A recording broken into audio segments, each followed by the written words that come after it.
સ્વાગત છે મિત્રો આપણી યુટ્યુબ ચેનલ નકુમારીસની અંદર। મિત્રો રાજ્ય કૃષિ યુનિવર્સિટી ગુજરાત સરકાર દ્વારા જે ગુજરાત કૃષિ યુનિવર્સિટીની અંદર જે ક્લાર્કની ભરતી છે, જુનિયર ક્લાર્કની ભરતી છે, જે માટેની માહિતી અને તેનો સિલેબસ આ વિડીયોની અંદર આપણે જોવાના છીએ। તો મિત્રો જાહેરાત ક્રમાંક છે 2 છે 2018 છે। રાજ્ય કૃષિ યુનિવર્સિટીની અંદર છે વર્ગ 3 ની અંદર જુનિયર ક્લાર્કની ભરતી કરવાની છે। તેના ફોર્મ છે મિત્રો 26/12/2018 થી ભરાવાના ચાલુ થશે થી 25/1/2019 ના રોજ આ ફોર્મ છે 12 વાગ્યા સુધી ભરાશે અને એનો પગાર છે મિત્રો 19,950 રૂપિયા છે અને એનો 5 વર્ષ માટે રહેશે અને પછી 19,900 થી 63,200 નો થશે।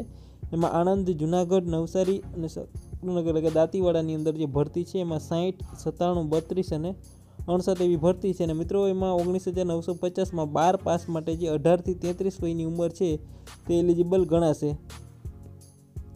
અને સાથે સીસીસીનું સર્ટિફિકેટ પણ જરૂરી છે। 12 પાસ પ્લસ સીસીસીનું સર્ટિફિકેટ હોવું જરૂરી છે। પછી જે ફીની વાત કરીએ તો મિત્રો બિન અનામત જે ઉમેદવારો છે જનરલમાં 1000 રૂપિયા છે અને એસસી અને એસટી બીસી જે કેન્ડિડેટ હોય તેના માટે 200 રૂપિયા પ્લસ બેંકનો ચાર્જ છે ભરવાનો રહેશે।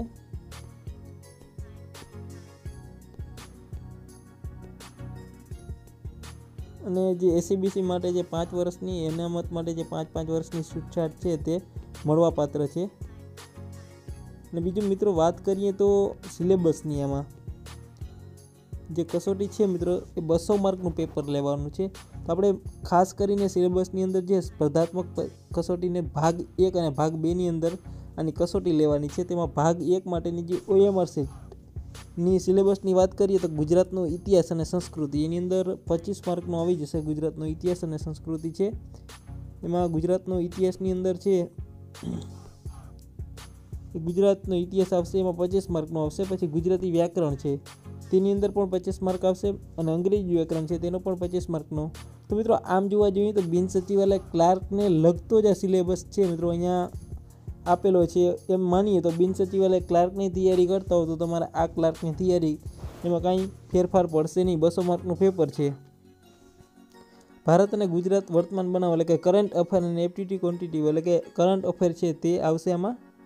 પછી કોમ્પ્યુટરની પાયાની જાણકારી અને સંદર્ભ કોમ્પ્યુટરની થિયરી જે કોમ્પ્યુટર થિયરી છે 25 માર્કનો આવશે અને જાહેર વહીવટી ભારતનું સંવિધાન એ 50 માર્કનો આવશે। આ મળીને ટોટલ 200 માર્ક છે એ થશે। એટલે સિલેબસમાં સાવ મિત્રો બિન સચિવાલય ક્લાર્કને લગતું જ છે। પરીક્ષા છે MCQ ટાઈપની હશે, 200 માર્કના પ્રશ્ન હશે, દરેક 1 ગુણનો હશે ને જે માઇનસ છે 0.25 રહેશે। 40% મેળવવા ફરજિયાત છે પાસ થવા માટે।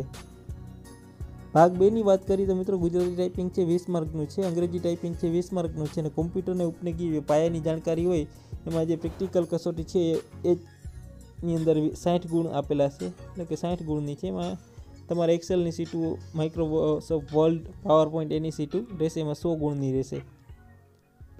તો મિત્રો જેમાં લઘુત્તમ લાયકાત છે 40% લેવા ફરજિયાત છે। તો જુનિયર ક્લાર્કની અંદર જે લોકોને ફોર્મ ભરાવાના હોય તે અરજી કરી દઈએ। તો મિત્રો આ વિડીયો તમને સારો લાગ્યો હોય તો જરૂરી લાઇક કરજો, શેર કરજો અને અમારી ચેનલને જો હજી સુધી સબસ્ક્રાઈબ ન કરી હોય તો તેને સબસ્ક્રાઈબ કરશો।